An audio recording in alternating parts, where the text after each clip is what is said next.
Welcome to Civics in a Year, the podcast that makes civic literacy fast, accessible, and surprisingly engaging. In just 10 minutes an episode, we'll tackle one of 250 essential questions about American democracy, how it works, why it matters, and what it means for you. Whether you're a student, a teacher, or just someone who wants to better understand your country and your rights, you're in the right place. Civics in a Year is powered by the Civic Literacy Curriculum from the Center for American Civics and is produced in partnership with the School of Civic and Economic Thought and Leadership at Arizona State University.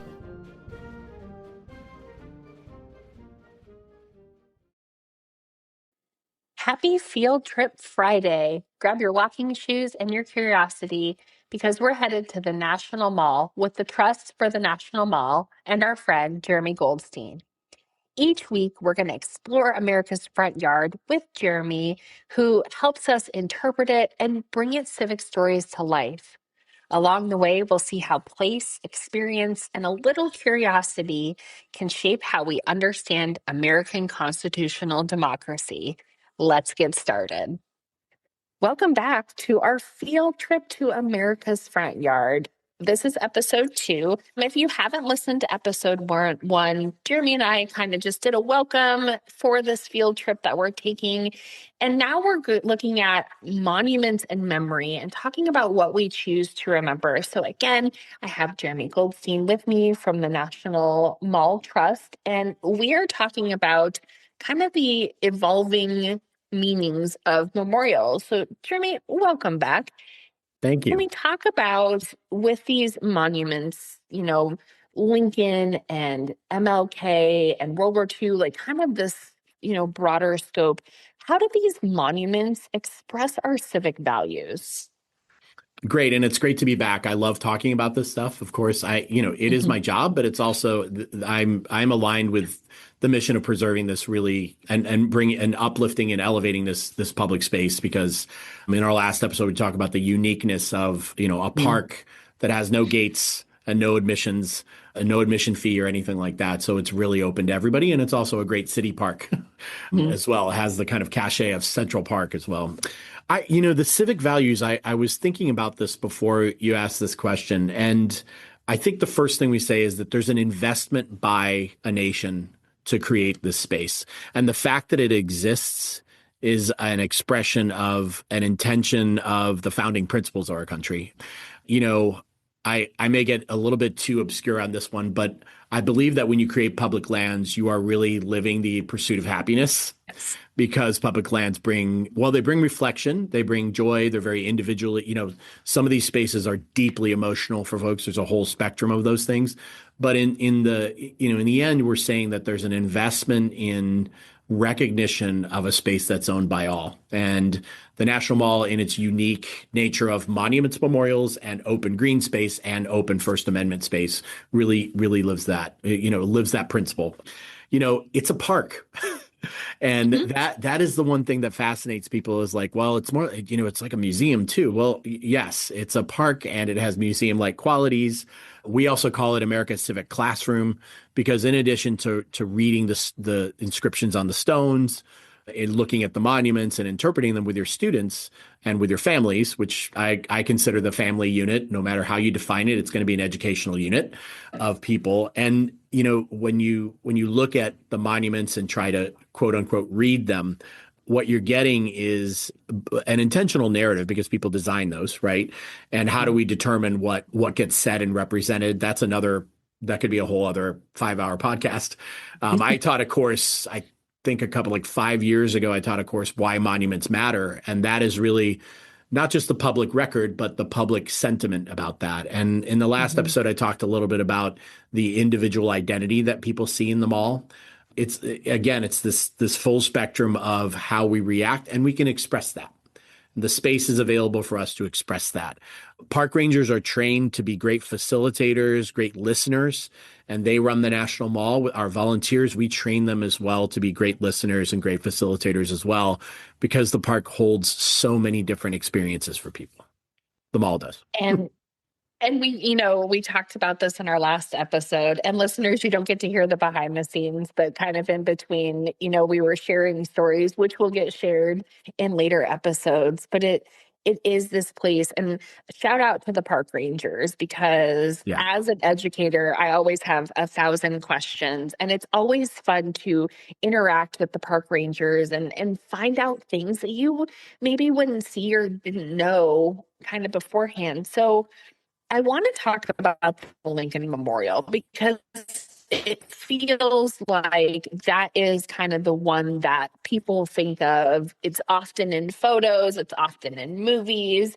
When we talk about the Lincoln Memorial, how has the meaning of that memorial kind of changed over time?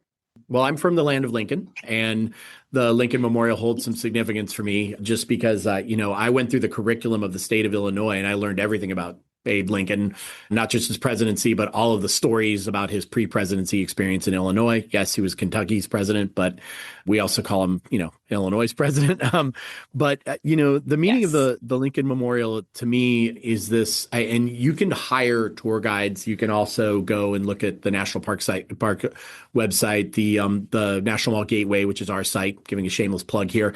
And you can go and take a look at those and get some background and detail on how it's designed, like 13 pillars representing the 13 colonies. There's symbolic natures in there when it was designed intentionally.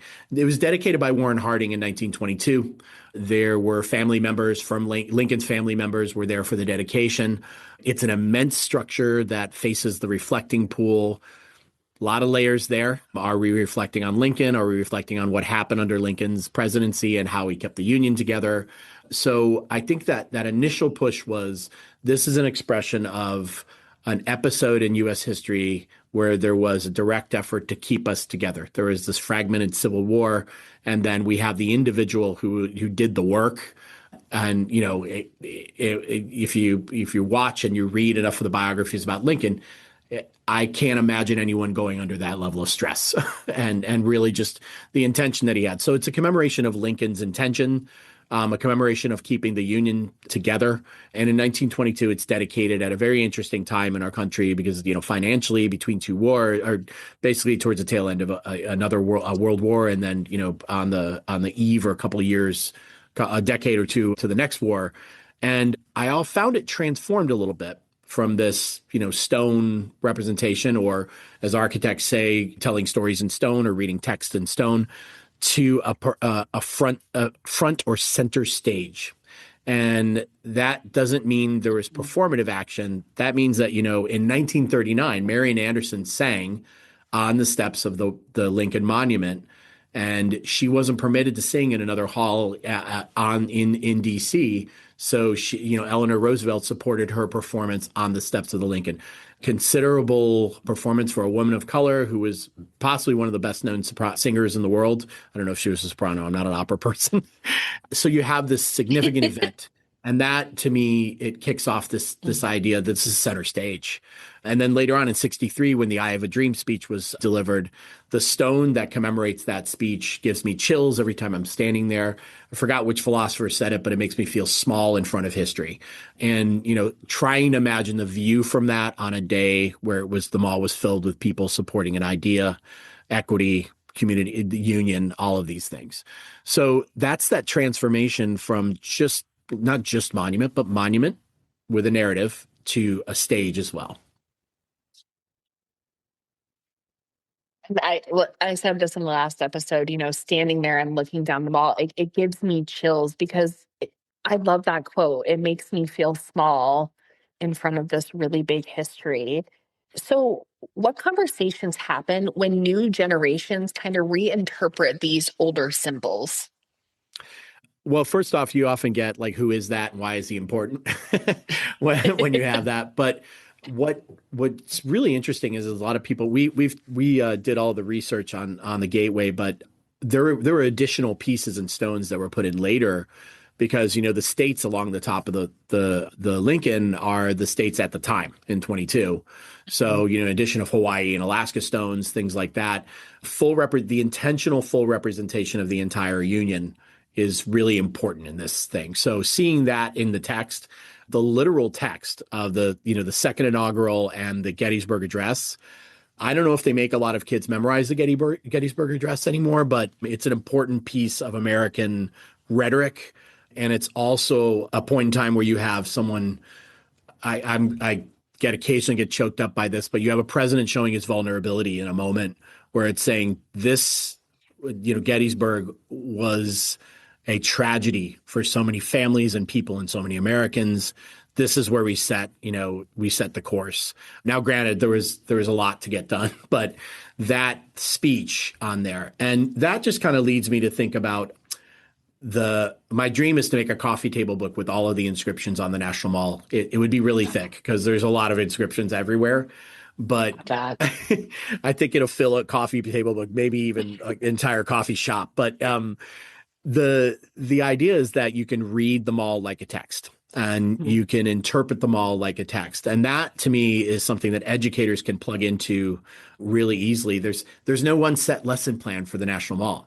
And that's why reading the Lincoln, I've gone with a guide before who gave me a completely different perspective on the Lincoln with some of the classical architecture representation there, which I find to be really interesting in terms of taking older themes or ancient classical themes and inserting them into this American narrative in 1922.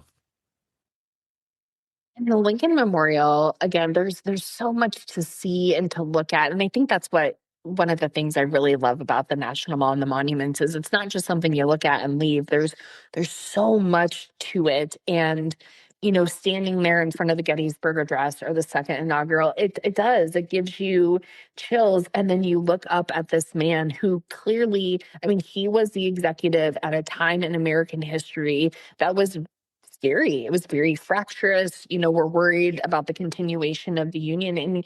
And to me, right, because I feel like this is always up to interpretation, I can see that on his face.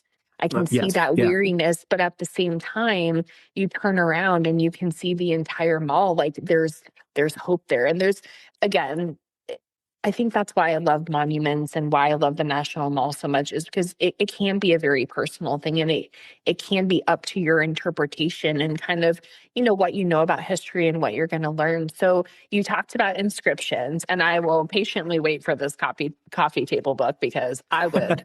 And I know a lot of teachers who would love that. But what in Jeremy's role, head. Yeah. I love it needs to get out onto paper.